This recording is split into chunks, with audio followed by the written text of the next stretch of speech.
Hi, I'm Tim. Welcome to our channel, and thanks for logging on. Today we're discussing the Patek Philippe 5980 1AR, the Nautilus chronograph in stainless steel and 18-karat rose gold. You can see and you can purchase this iridescent blue-dialed two-tone Patek Philippe Nautilus chronograph on our website. Subscribe to our YouTube channel if you enjoy these videos, and please click on the card in the upper right-hand corner of the screen at any time during this video to see our full commercial listing for this watch with additional accessories included, high-resolution images, and naturally complete pricing details for this 5980. Now, on my wrist, 6 1/3 inches, 16 centimeters in circumference, this is about as large, short of something truly massive, like a Grand Complication or the 5990, as Patek Philippe watches get. Now, granted, there are some monsters in the 6 to 7 figure range if you want to spend that much, but if you want wrist presence from a Patek Philippe, this watch is probably the best combination of wrist presence and cost. Now, the timepiece is 40.5 millimeters across the diagonal of the case. My measurement was actually 41, and of course, if you measure the wings across the 3 to 9 measurement and the crown, you're going to get far more than 40.5 or 41 millimeters. So the watch effectively wears like a 42, even a 43. In terms of thickness, it's not as thick as it appears, only 12.5 millimeters thick. You can see with a nicely sloped case flank, aided by that wing junction with the case. There is no problem sliding this one underneath a tight sleeve or dress cuff, and the watch is almost uniquely shaped to accommodate that kind of attire. Now, from lug to lug, there are two tales to be told. The first is the actual lug to lug dimension, that is case only, and in that instance you're going to see 45.5 millimeters, but there is a little bit of virtual flare to this bracelet, and you can see it when I squeeze it like so. It does flare out and it adds some virtual span across the wrist. So the true measurement, in my opinion, is 51.5 millimeters. That's the watch across the wrist. Rest assured though, it wears compact, and even down to, I would say, 14.5 centimeters in circumference, you're going to be able to wear this one with style, security, and proportion.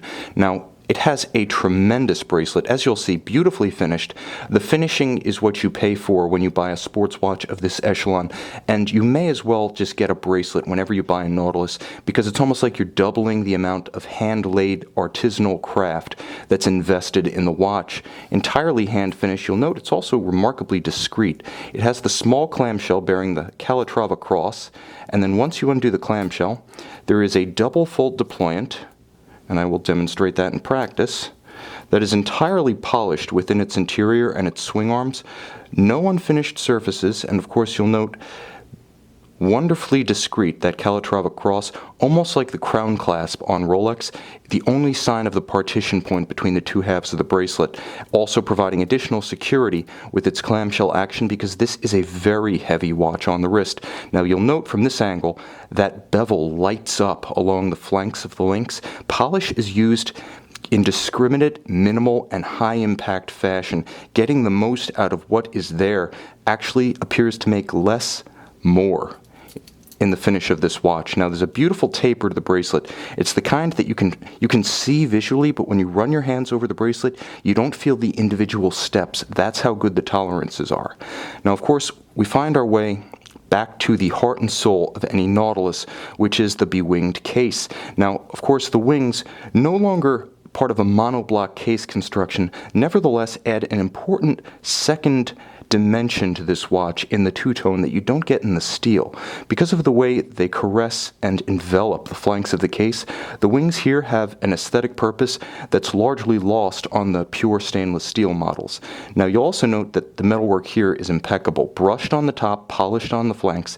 The bezel recalls the original from Gerald Genta in 1976, while advancing the state of the art in terms of finish and specification. Moving inboard, you can see what I mean. That iridescent blue dial with its lateral striations has incredible personality. Now, it's not quite as explosive as a regular grained sunburst, but nor is it a matte finish in any respect. It's a tremendous finish, it's a unique aesthetic, and it's something that gives this watch so much more personality than were it simply equipped with a conventional blue gradient dial as seen on other Nautilus models. Now, all of the indices are applied polished rose gold, as are the hands, and you get the mono counter at 6 o'clock with hours and minutes for the chronograph that maintains the symmetry of the dial. Of course, this is a flyback chronograph, A feature rarely advertised, but quite useful. And, as you can see, if you simply want to time something, perhaps in rapid succession, it's actually more practical than a conventional chronograph. Now, there is a date.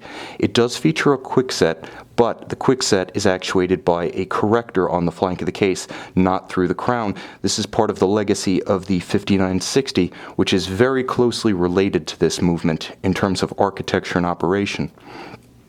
And here you can see the movement.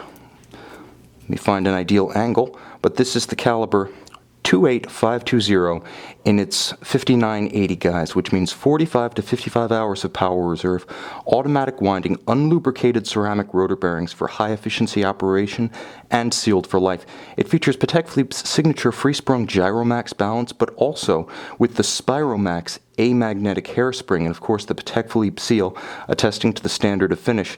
It is a vertical clutch column wheel chronograph movement, so you get all of the modern refinements alongside your innovations in materials science, and naturally beautiful Côte de Genève across the rotor and bridges with a tight and even perlage across the base plate. With 120 meter water resistance, this watch, quite frankly, does it all. Appropriate in a business suit or a bathing suit, it's also good to go should you wish to go swimming or shallow scuba diving or snorkeling this winter or the summer to come. You can see and you can purchase this Patek Philippe Nautilus chronograph on our website.